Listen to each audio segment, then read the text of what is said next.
बिस्मिल्लाहिर्रहमानिर्रहीम। लाखों दरूद पाक हज़रत मोहम्मद सल्लल्लाहु अलैहि वसल्लम और आप सल्लल्लाहु अलैहि वसल्लम की आल पर।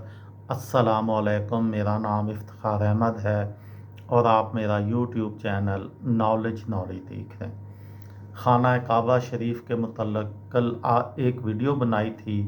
आज उसका दूसरा हिस्सा जिसका नाम है हतीम। खाना काबा शरीफ के अंदर 3 सतून और 2 छतें हैं। बाब काबतुल्लाह के मतवाज़ी एक और दरवाज़ा था। दीवार में निशान नज़र आता है।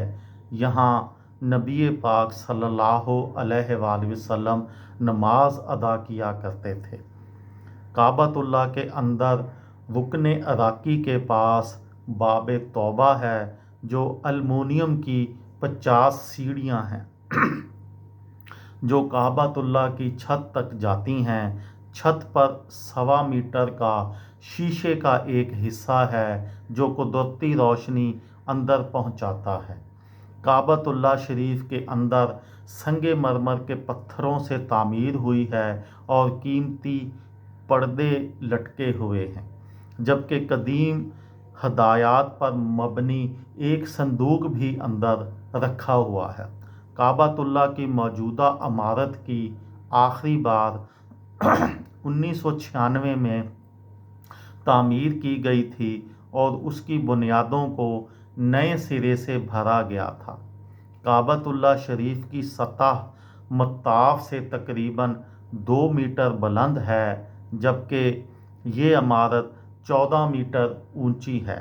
काबतुल्लाह शरीफ की दीवारें 1 मीटर से ज़्यादा चौड़ी हैं, जबकि इसकी शमाल की तरफ निसफ दायरे में जो जगह है उसे हतीम कहते हैं। इसमें तामीर इब्राहीमी की 3 मीटर जगह के अलावा वो मकाम भी शामिल है जो इब्राहीम अलैहिस्सलाम ने हाजरा अलैहिस्सलाम और इस्माईल अलैहिस्सलाम के रहने के लिए बनाया था, जिसे बाब इस्माईल कहा जाता है।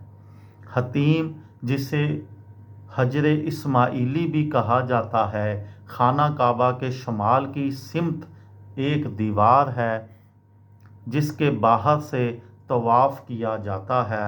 इस दीवार के मुतल्लिक़ कहा जाता है कि वो खाना काबा में शामिल थी। हतीम की चौड़ाई 30 इंच यानी 90 सेंटीमीटर है और ऊंचाई 1.5 मीटर यानी 4.9 फीट है। खाना काबा से तकरीबन 13.25 मीटर मशरक़ की जानब मकाम इब्राहीम वाक़या है।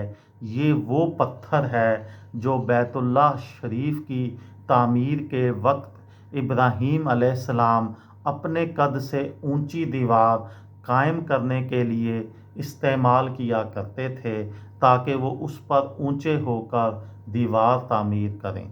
1967 से पहले इस मकाम पर एक कमरा था, मगर अब सोने की एक जाली में बंद है। इस मकाम को मुसल्ले का दर्जा हासिल है और इमाम काबा इसी की तरफ काबा की तरफ रुख करके नमाज पढ़ाते हैं। तवाफ़ के बाद यहाँ 2 रकात नफल पढ़ने का हुक्म है। काबा के जनूब मशरकी रुकन पर नस्ब एक तकरीबन 2.5 फुट कतर के चांदी में मढ़े हुए मुख्तलिफ शक्लों के 8 छोटे छोटे स्याह पत्थर हैं, जिनके बारे में इस्लामी अकीदा है कि तामीर इब्राहीमी के वक्त जन्नत से जिब्राईल अलैहिस्सलाम लाए थे और बाद अज़ां तामीर कुरैश के दौरान में नबी अकरम सल्लल्लाहु अलैहि वसल्लम ने अपने दस्ते मुबारक से इस जगह नस्ब किया था और एक बहुत बड़े फसाद से कौम को बचाया, जिसे बाद में चांदी में मढ़ दिया गया। काबतुल्लाह शरीफ का तवाफ़ भी हजरे अस्वद से शुरू होता है और हर चक्कर पर अगर मुमकिन हो तो हजरे अस्वद को बोसा देना चाहिए, वरना दूर से ही ہاتھ کے اشارے سے بوسہ دیا جا سکتا ہے۔ حج کے دنوں میں ہر کسی کو اس مقدس پتھر کو بوسہ دینا یا استلام کرنا ممکن نہیں ہوتا۔ یہ تھی میری آج کی ویڈیو۔ کسی دوست کو، کسی بھائی کو، کسی بہن کو فائدہ ہو تو مجھے دعاؤں میں یاد رکھیے گا۔ دل دل پاکستان، جان جان پاکستان۔ السلام علیکم۔